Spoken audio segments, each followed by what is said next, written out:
ನ್ಯೂಸ್ಗೆ ಸ್ವಾಗತ. ದೇಶದಲ್ಲಿ ಇವಿಎಂ ಮತಯಂತ್ರದ ಬಗ್ಗೆ ದೋಷವಿದೆ ಎಂದು ರಾಜಕಾರಣಿಗಳು ಚರ್ಚೆ ಮಾಡುತ್ತಿದ್ದಾರೆ. ಈ ವಿಷಯವಾಗಿ 6 ವರ್ಷಗಳ ಮುಂಚೆಯೇ ವಾಟಾಳ್ ನಾಗರಾಜ್ ಅವರು ಚುನಾವಣಾ ಕಚೇರಿ ಮುಂದೆ ಚಳವಳಿ ಮಾಡಿದ್ರು ಎಂದು ಕೂಡ ಬೆಳಗ್ಗೆ ಮತ್ತೆ ವಾಟಾಳ್ ನಾಗರಾಜ್ ಧರಣಿ ಮಾಡಿದ್ದಾರೆ. ಚುನಾವಣಾ ಅಧಿಕಾರಿಗಳಿಗೆ ರಾಜ್ಯದ ಹಾಗೂ ದೇಶದ ಚುನಾವಣೆಯು ಭ್ರಷ್ಟಾಚಾರದಿಂದ ವ್ಯಾಪಾರಸ್ಥರ ಹೂಡಿಕೆದಾರರ ಕೈವಶವಾಗಿದೆ. ಚುನಾವಣೆಯಲ್ಲಿ ರಾಷ್ಟ್ರೀಯ ಪಕ್ಷಗಳು ತಮ್ಮ ಪ್ರತಿಷ್ಠೆಗಾಗಿ ಹಣದ ಹೊಳೆಯನ್ನ ಹರಿಸಿ ಮತಯಂತ್ರವನ್ನ ದುರುಪಯೋಗ ಪಡೆದುಕೊಳ್ಳುತ್ತಾರೆ.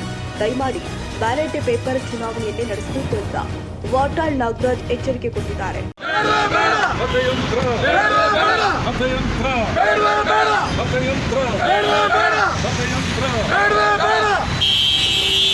ಈಗ ಚುನಾವಣೆ ನಡೆದ ಮೇಲೆ ಮತಯಂತ್ರ ಇವಿಎಂ ಬಗ್ಗೆ ಮಾತನಾಡುತ್ತಿದ್ದಾರೆ. ಪ್ರಾಮಾಣಿಕ ಶುದ್ಧ ಚುನಾವಣೆ ನಡೆಯಬೇಕಾದ್ರೆ ಇವಿಎಂ ಅನ್ನ ರದ್ದು ಮಾಡಬೇಕು ಅಂತ ವಾಟಾಳ್ ನಾಗರಾಜ್ ಆಗ್ರಹಿಸಿದ್ರು. ಕನ್ನಡಿಗರ ಮೆಚ್ಚಿನ ನಿಮ್ಮ ಎಜೆ 24/7 ನ್ಯೂಸ್ ಕನ್ನಡ ವಾಹಿನಿ ಇದೀಗ ಟಿವಿಯಲ್ಲಿ ಲಭ್ಯ. ವೇಳೆ ನೋಟಿಸ್ ಕೊಟ್ಟಿದ್ರೆ ವಾಪಸ್ ತಗೋತೀವಿ. ಇವತ್ತು ವಕ್ಫ್ ಪ್ರಾಪರ್ಟಿ ಅಂತೇಳಿ ಬರ್ತದೆ ಅಂತ ಹೇಳಿದ್ರೆ ರೈತರು ಬೀದಿಗೆ ಬಂದ್ರೆ ಏನ್ ಮಾಡ್ಬೇಕಾಗತ್ತೆ? ಯಾರು ವೋಟ್ ಹಾಕಿಲ್ಲ ಅಂದ್ರೆ ಗ್ಯಾರಂಟಿನೆಲ್ಲ ಸ್ಟಾಪ್ ಮಾಡ್ಬಿಡ್ತೀವಿ.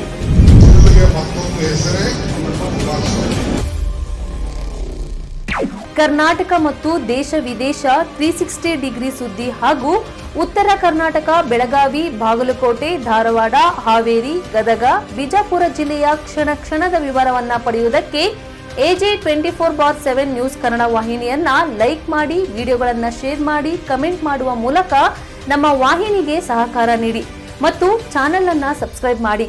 ಧನ್ಯವಾದಗಳು.